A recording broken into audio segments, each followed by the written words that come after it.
अमेरिकी राष्ट्रपति Donald Trump की टैरिफ नीति से दुनिया के कई देश गुस्से में हैं।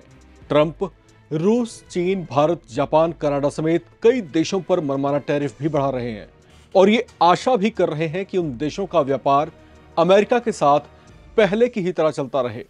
लेकिन उनकी इन कोशिशों ने एक नए तरह की व्यापारिक जंग सी छेड़ दी है। हाल ही में ट्रंप ने भारत पर भी 25% का टैरिफ लगाया था, जबकि भारत की अर्थव्यवस्था को डेड इकोनॉमी बताकर मजाक उड़ाया था, जिसका भारत ने उन्हें कड़ा जवाब भी दिया। अमेरिकी राष्ट्रपति ट्रंप के फैसलों को लेकर दुनिया भर में चर्चाएं हैं। कुछ बुद्धिजीवियों और अर्थशास्त्रियों ने ट्रंप प्रशासन के फैसले को दुनिया में अस्थिरता या इम्बैलेंस बढ़ाने वाला बताया है। भारत पर अमेरिका ने 25% इंपोर्ट टैरिफ ऐसे समय पर लगाया जब अमेरिका और भारत के बीच रणनीतिक और व्यापारिक रिश्ते लगातार मजबूत हो रहे थे। लेकिन अब ट्रंप के फैसलों ने भारत को एक नए तरह के असमंजस में डाल दिया है, क्योंकि बढ़े हुए अमेरिकी टैरिफ का असर भारत के कई सेक्टर्स की कंपनियों पर पड़ने लगा है। खासतौर से आईटी, दवा और कपड़ा उद्योग पर इसकी मार पड़ती दिख रही है। ऐसे में ट्रंप के टैरिफ की काट क्या हो सकती है, इस पर भी दुनिया भर के बुद्धिजीवियों ने चिंतन मंथन करना शुरू कर दिया है। कई विशेषज्ञ मानते हैं कि यदि अमेरिका अपने रुख पर इसी तरीके से कायम रहता है तो भारत, रूस और चीन जैसे देशों के साथ मिलकर एक नया वैश्विक गठजोड़ बना सकता है। भारत और रूस के संबंध दशकों से मजबूत रहे हैं। भारत हमेशा से रूस का भरोसेमंद सहयोगी रहा है, जबकि भारत उन देशों में से भी है जो रूस से बड़ी मात्रा में हथियार खरीदता है। इसमें S-400 air defence missile system, Sukhoi 30 लड़ाकू विमान और T-90 जैसे टैंक शामिल हैं। रूस और भारत ऊर्जा क्षेत्र में भी महत्वपूर्ण साझेदार हैं।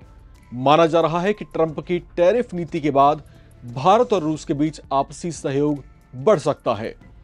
अब बात अगर चीन की करें तो उसके साथ भारत के रिश्ते थोड़े उलझे हुए हैं। सीमा विवाद समेत इकोनॉमिक कंपटीशन को लेकर दोनों देशों के बीच लंबे समय से खींचतान रही है। लेकिन ट्रंप की नीतियों के चलते अब कुछ ऐसी संभावनाएं बनती दिख रही हैं कि भारत और चीन आपसी हितों को ध्यान में रखते हुए कुछ क्षेत्रों में सहयोग बढ़ा सकते हैं। दोनों देश ब्रिक्स और SCO या शंघाई सहयोग संगठन जैसे मंचों पर पहले से ही साथ काम करते रहे हैं। हालांकि भारत और चीन के बीच सबसे बड़ी चुनौती है विश्वास की कमी। कई बार सीमा पर हुए टकरावों ने रिश्तों में दरारें डाली हैं, लेकिन इसके बावजूद दोनों अगर मिलकर आगे बढ़ते हैं तो ये दोनों देशों के व्यावसायिक और तकनीकी क्षेत्रों में एक नई ताकत बनकर उभर सकने की संभावनाएं पैदा करेंगी। लेकिन ये राह आसान नहीं है। अमेरिका के साथ भारत के गहरे रक्षा और तकनीकी रिश्ते रहे हैं, जिन्हें अचानक खत्म करना भारत के हित में नहीं होगा।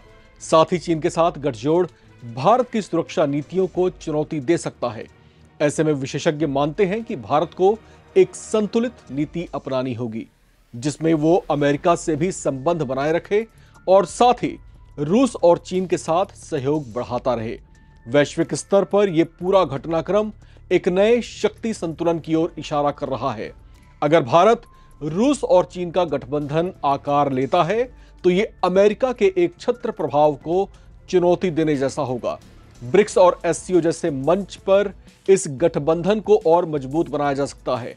भारत को लेकर अमेरिका के बदले हुए नजरिए और टैरिफ का बोझ लादे जाने के बाद भारत के सामने अब दूसरे विकल्पों पर विचार करने का यह मौका है। ऐसे में वैश्विक संतुलन और व्यापारिक स्थिरता को बनाए रखने के लिए अगर भारत नए रास्ते ढूंढता है तो इससे अमेरिका को ही नुकसान होगा, क्योंकि भारत अमेरिका के लिए सिर्फ एक देश नहीं बल्कि उसके लिए सबसे बड़े उपभोक्ताओं वाला एक बाजार भी है, जहां पर अमेरिकी उत्पादों की खपत होती है। ऐसे में अमेरिका भारत की अहमियत को जानता है, परखता है और अमेरिका बिल्कुल चाहेगा कि भारत के साथ व्यापारिक साझेदारी, व्यापारिक संबंधों में किसी भी तरह से बिगाड़ ना आए, क्योंकि यहां पर यह म्यूचुअल अंडरस्टैंडिंग की बात है। अगर अमेरिका ने इसको जरा सी भी बिगाड़ने की कोशिश की तो नुकसान उसको भी होगा। इस बात का एहसास डोनाल्ड ट्रंप को भी जरूर होगा। इस खबर में फिलहाल इतना ही। बाकी अपडेट्स के लिए आप बने रहें और देखते रहें नवभारत टाइम्स।